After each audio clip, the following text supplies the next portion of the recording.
First at 4, not much to look at on the radar now. There will be tomorrow and definitely by Thursday morning's commute. We'll talk snow chances coming up. Devin?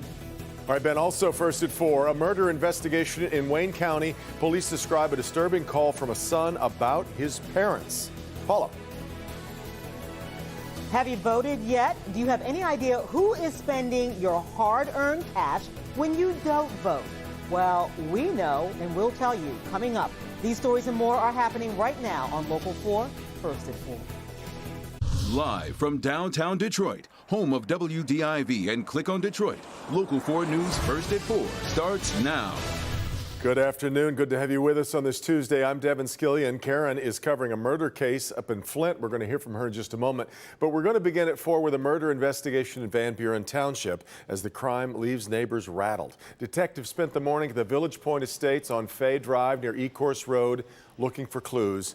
But they know a 63-year-old woman was found dead. Police say the woman's son told them he got a call from his father saying he had shot his mother. Everyone is stunned. They may have had their problems, every married couple does, but I mean, to think of something like this, never in my wildest dreams would I ever think something like this would occur over there, ever. Police tracked down the woman's husband after pinging his cell phone, and he was arrested on I-94 near the St. Joe area. Charges are pending as the investigation continues. All right, now let's get to Flint. We're covering a preliminary hearing for a Michigan man accused of spiking his wife's cereal with heroin. She died, and he's now charged with murder. Defender Karen Drew's been following the story, and she's got more from Flint. Karen. The woman who discovered Christy Thompson Harris's body took the stand this afternoon. Sheila Coop, the Harris's neighbor, told the court it was Jason Harris who actually texted her, asking Sheila to check on his wife that September morning 5 years ago. When she did, she found Christy, the mother of 2, dead in her bed. Coop later said she felt Jason, quote, set her up by asking to check on his wife. Coming up at 5, the next-door neighbor tells the court what Christy told her months before she was murdered that had her crying and sobbing in her backyard. Our coverage continues with a live report from Flint at 5. Back to you. All right, Karen, we'll talk to you then. A judge said some harsh words for a Detroit man convicted in brutal attacks on 2 women. It was back in August that Ross pleaded guilty to the sexual assault and attack of a 16-year-old deaf girl and the beating and attempted sexual assault of a 37-year-old woman whose home police say he invaded. The attacks took place 3 months after he was released on parole for armed robbery and carjacking. Before handing down the sentence, the judge called Ross despicable and a very dangerous sexual predator. So Marcus Ross is going to spend the next 25 to 50 years in prison. 4 people in custody after allegedly trying to steal an ATM in Ferndale. Police say they were busted at a mobile gas station on Woodward Heights and Hilton. We're told Canton police had been following the group. They saw the attempted break-in happening, and that's when they arrested them. Ferndale police, they have a woman from Hazel Park, a man from Warren, and 2 other men in custody. We have been following this string of ATM robberies in recent weeks all over Metro Detroit. We'll keep you posted as the full investigation moves forward.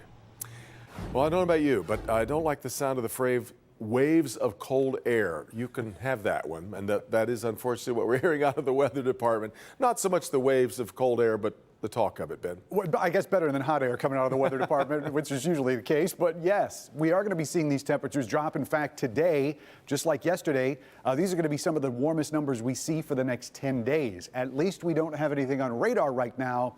That's going to be a different story once we get into tomorrow and especially into Thursday. Here are the 3 snow shots we're looking at in the next 36 hours. Wednesday afternoon, some spots are going to be seeing some light snow, so we'll look at the areas there. That's going to be mixing with rain at some locations on Wednesday evening, but most of us are going to be affected by the Thursday morning shot, and this is going to be a snowy drive for us as we get started on Thursday morning. We'll look at that and how much we're expecting in just a few minutes. Devin? Okay, Ben. Mexico's brutal drug cartels are being blamed for the massacre of 9 American citizens overnight. 6 of the victims were children. Let's get to Kimberly Gill live in the newsroom with more about the victims and also an amazing act of heroism, Kim. Yeah, it really was. Devin, good afternoon to you. The victims were from a breakaway group from the Church of Jesus Christ of Latter-day Saints. The U.S. citizens had been living in Mexico for a number of years and were traveling in a convoy on a road they traveled often. They were about 70 miles south of the U.S. border when they came under attack. The gunfire was so bad, one of the vehicles burst into flames. Renita Miller, her 6-month-old twins, and her 2 older children died in that vehicle. 2 other women and 2 other children, including Christina Langford, were also killed. Langford's infant daughter was among the survivors. At least 5 other children were wounded in that attack. Mexican police said they found about 200 shell casings during their investigation. Relatives of the victims knew the area was dangerous because of the drug gangs. Helpless families are being innocently killed down there. These are U.S. citizens. It's not just got caught in gunfire in the wrong place at the wrong time. This is a whole new level of cartel violence. Yeah, a 13-year-old boy who survived helped his wounded siblings hide in some bushes, and then they walked 14 miles to get help. And a 7-month-old baby girl survived unharmed. And Devin, by the way, her name is Faith. As of right now, Mexican authorities have not made any arrests in the case. We'll have an update on the investigation coming up on the news at 5. Until then, we'll send it back to you in the studio. What an ordeal. Right, Kim, we'll see you back here at 5. Sure. Key witness in the impeachment inquiry has changed his testimony, and that is not good news for the president. The U.S. ambassador to the European Union now says he remembers outlining a quid pro quo with Ukraine. House investigators say Gordon Sondland now says he told a top aide to Ukraine's president that U.S. military assistance would be held up until there was an investigation into the 2016 election and former Vice President Joe Biden. Sondland told Congress his memory was refreshed after hearing the testimony from other officials. President Trump denies, of course, still any quid pro quo. Now, jury selection, meanwhile, for Roger Stone gets off to a rather surprising start. Stone, a former confidant of the president's, he left court today complaining of food poisoning. That happened shortly after an observer in court had a seizure. Well, in spite of all of that, the jury selection process continues. Stone is accused of lying to lawmakers, obstructing Congress, and tampering with witnesses, all connected to Robert Mueller's investigation of Russian interference in the 2016 presidential election. Well, it is election day across Michigan. You have a few more hours to vote, and we have a story that's going to make it clear as to why you should.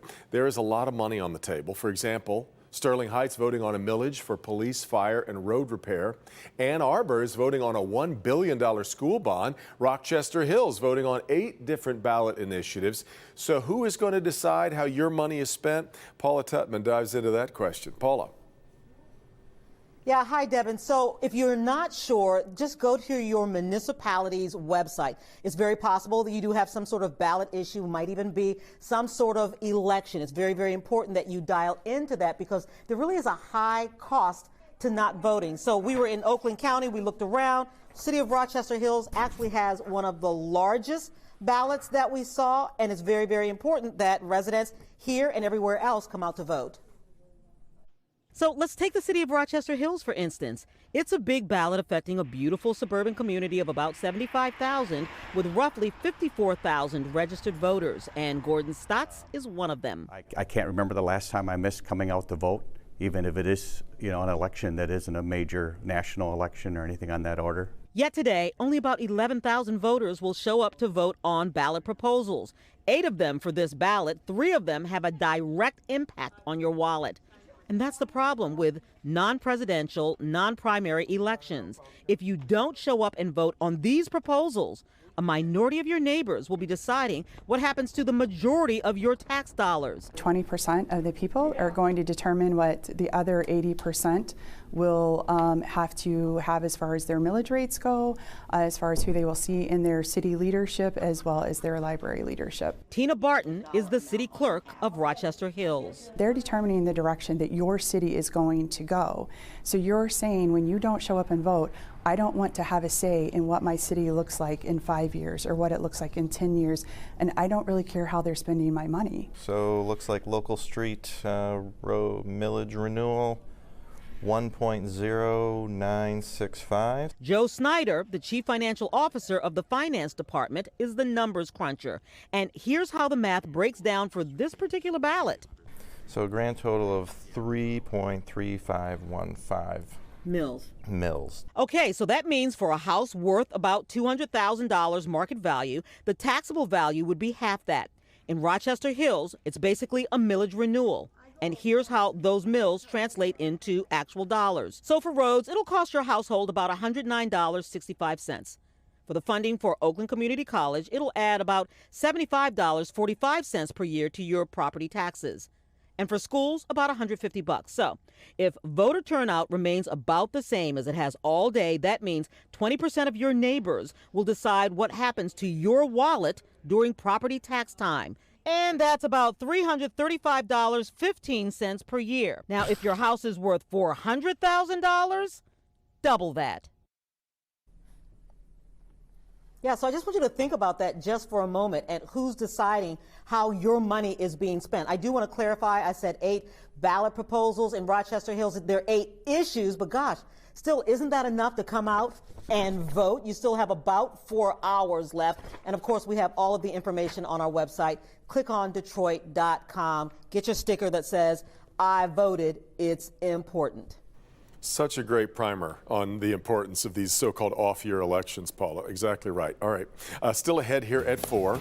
All the single ladies and men, there might be a new way to describe your social status. We're going to talk about an actress who may have coined a new phrase coming up in today's trending stories. But up first, has the frenzy over Popeye's popular chicken sandwiches actually turned deadly? We're going to talk about what happened at one of the restaurants. And keeping tobacco away from minors. Are Michigan retailers doing their part? We've got the results of a new undercover test right after this break. It's a way to improve your child's mood, and all you need is paper and pencil. Tomorrow at 6 a.m.